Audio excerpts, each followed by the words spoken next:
Japan's new Prime Minister, Sanae Takaichi, has only been in office for 6 weeks, but it's been a notable start to her tenure, led by comments over Taiwan, which she said she'd defend militarily if China makes a move on it.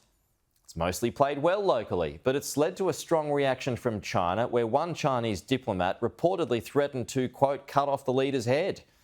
And now the US president has sought to ease tensions. Joining us live this Friday morning is the former DFAT Australia-China Council scholar Andrew Phelan. It's good to see you as always, Andrew. Firstly on Takaichi, given the history between Japan and China and the now very lucrative two-way trade between the two, is it wise to step on the tail of a tiger? Good morning, Peter. I'm not sure she's done that, actually. What she's done is she's articulated a long-held position that the Japanese government has had. I think Beijing, the comment made by Beijing's man in Osaka, which was absolutely outrageous, was designed to provoke a response and heap pressure on Takaichi as the new prime minister. Japan does have considerable investments in China. It's also dependent on China for parts and so on. So the two economies have a degree of integration. At the same time, in the last few years, we've seen a lot of anti-Japanese rhetoric in China, which has led to the stabbing of some Japanese nationals. So tensions were already high. But I think the bigger thing here is the installation of missile batteries at Yonaguni, which is at the southwest tip of the Japanese archipelago, so close to Taiwan that you can see it on a clear day. Yeah. When you talk about anti-Japan rhetoric in China, but it's fair to say that there's a fair bit of anti-China rhetoric in Japan too, right? So still plenty of friction between the two. I think there's friction at a people-to-people level. There's been a flood of people from China going into Japan, and there's been a lot of controversy about their behaviour, them waving PRC flags, not respecting Japanese culture and this sort of thing. Buying up real estate. And then there's historical enmities as well. Yeah. The piece in the Wall Street Journal about Trump telling the Japanese Prime Minister to wind her neck in before it gets cut off is I take that a little skeptically.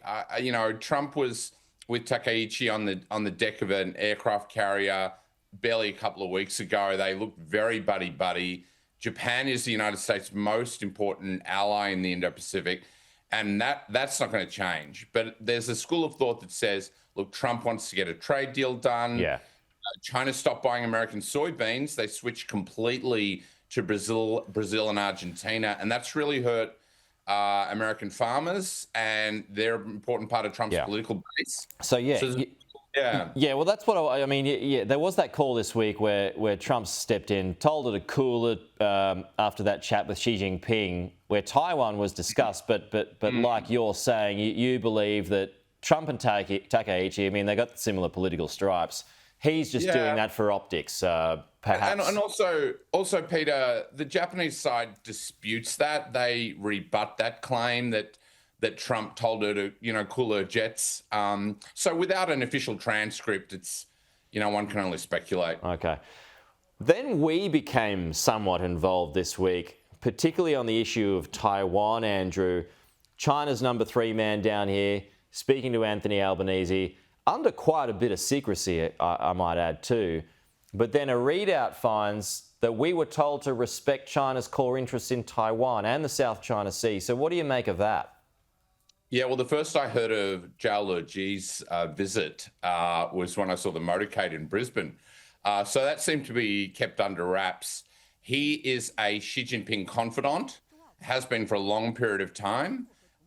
He's headed up the CCP's discipline inspection area, which ostensibly is there to root out corruption, but he's also done a very good job of eliminating any opposition to Xi Jinping.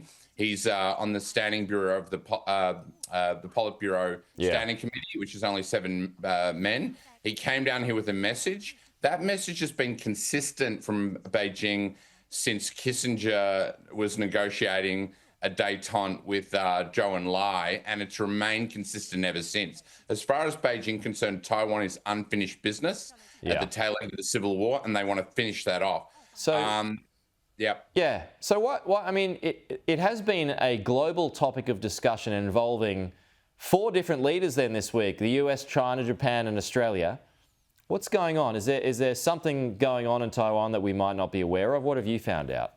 Well, I think this is the number one concern for Australia's national interest, obviously, because, if war broke out, or if there was a blockade around Taiwan, we get 90-something% of our stuff from seaborne trade, we'd be in real trouble. So the tensions are very high.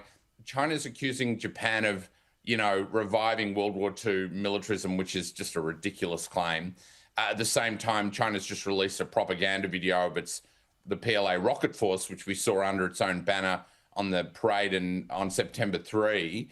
And that's very much, all guns blazing, very militaristic sort of propaganda video.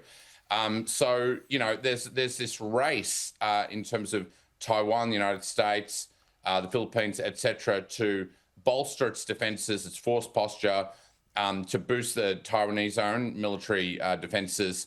And it's a race against the clock, because China's an industrial behemoth, as we know. They're now using AI to drive manufacturing, advanced manufacturing. They're going to be applying that same technology that they do to EVs to making rockets and missiles and so on. So, it's a very, very tense period, and it will be for the next few years. Sure will, and always good to get your thoughts this morning, Andrew. We'll chat to you again soon.